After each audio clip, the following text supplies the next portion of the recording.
നമസ്കാരം.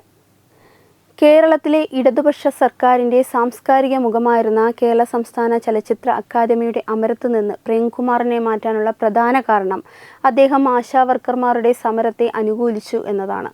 സെക്രട്ടേറിയറ്റ് പടിക്കൽ ആഴ്ചകളോളം നീണ്ടുനിന്ന ആശാവർക്കർമാരുടെ സമരത്തിന് ഐക്യദാർഢ്യം പ്രഖ്യാപിച്ചുകൊണ്ട് പ്രേംകുമാർ സംസാരിച്ചിരുന്നു.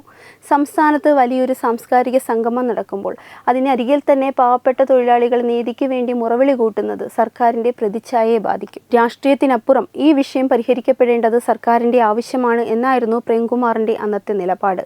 എന്നാൽ ഈ പോസിറ്റീവായ നിർദ്ദേശത്തെ ഭരണകൂടം കാണുന്നത് അച്ചടക്ക ലംഘനമായിട്ടാണ് എന്നത് തന്നെ വേദനിപ്പിക്കുന്നുവെന്ന് പ്രേംകുമാർ പറഞ്ഞു. തൻ്റെ പുറത്താക്കലിനെ കേരള സാഹിത്യ അക്കാദമി അധ്യക്ഷൻ സച്ചിദാനന്ദൻ്റെ നിലപാടുകളുമായി താരതമ്യം ചെയ്തുകൊണ്ടാണ് പ്രേംകുമാർ രൂക്ഷ വിമർശനം ഉന്നയിച്ചത്. സച്ചിദാനന്ദൻ മാഷുമായി തന്നെ താരതമ്യം ചെയ്യാൻ താൻ ആളല്ല എന്ന് വ്യക്തമാക്കിക്കൊണ്ട് അദ്ദേഹം ഉയർത്തുന്ന ചോദ്യം പ്രസക്തമാണ്. സച്ചിദാനന്ദൻ മാഷ് പലതവണ സർക്കാരിനെതിരെയും ഇടതുപക്ഷ നയങ്ങൾക്കെതിരെയും കടുത്ത ഭാഷയിൽ ഫേസ്ബുക്കിലും മറ്റും പ്രതികരിച്ചിട്ടുണ്ട്. ഭരണ തുടർച്ച ഇടതുപക്ഷത്തെ ദുർബലപ്പെടുത്തുന്നുവെന്നും ഉപരിവർഗത്തെ പ്രീണിപ്പിക്കുന്നത് മാർക്സിസം അല്ലെന്നും അദ്ദേഹം തുറന്നടിച്ചിരുന്നു. എന്നിട്ടും അദ്ദേഹം അതേ സ്ഥാനത്ത് തുടരുന്നു. എന്നാൽ മാനുഷികമായ ഒരു വിഷയത്തിൽ പ്രതികരിച്ച എന്നെ ഉടൻ തന്നെ മാറ്റുകയും ചെയ്തു. സച്ചിദാനന്ദൻ മാഷിന് എന്തോ അത്ഭുത സിദ്ധിയോ അമാനുഷിക സിദ്ധിയോ ഉണ്ടെന്നാണ് എനിക്ക് തോന്നുന്നത്. ഈ ഇരട്ട നീതിയാണ് കൂടുതൽ വിഷമിപ്പിക്കുന്നതെന്ന് പ്രേംകുമാർ മാധ്യമങ്ങളോട് പറഞ്ഞു. സാംസ്കാരിക സ്ഥാപനങ്ങളുടെ തലപ്പത്തിരിക്കുന്നവരോട് സർക്കാർ രണ്ടു തരം സമീപനം സ്വീകരിക്കുന്നത് ശരിയല്ല എന്ന നിലപാടാണ് പ്രേംകുമാർ ഉയർത്തിപ്പിടിക്കുന്നത്.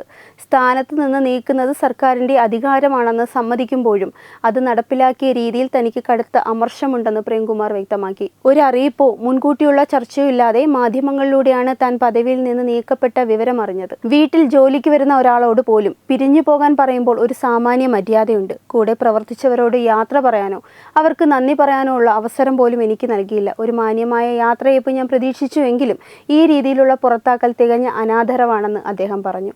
പ്രേംകുമാറിൻ്റെ വെളിപ്പെടുത്തലുകൾ സാംസ്കാരിക കേരളത്തിൽ വലിയ ചർച്ചകൾക്ക് വഴിമരുന്നിട്ടിരിക്കുകയാണ്. കലാകാരന്മാർക്ക് ഭരണകൂടത്തിൽ നിന്ന് സ്വതന്ത്രമായി അഭിപ്രായം പറയാൻ കഴിയില്ലേ എന്ന ചോദ്യം വീണ്ടും ഉയരുന്നു. സച്ചിദാനന്ദന് ലഭിക്കുന്ന വിമർശന സ്വാതന്ത്ര്യം എന്തുകൊണ്ട് പ്രേംകുമാറിന് ലഭിച്ചില്ല? ഈ ഒരു ചോദ്യം സർക്കാരിനെ പ്രതിരോധത്തിലാക്കുന്നുമുണ്ട്.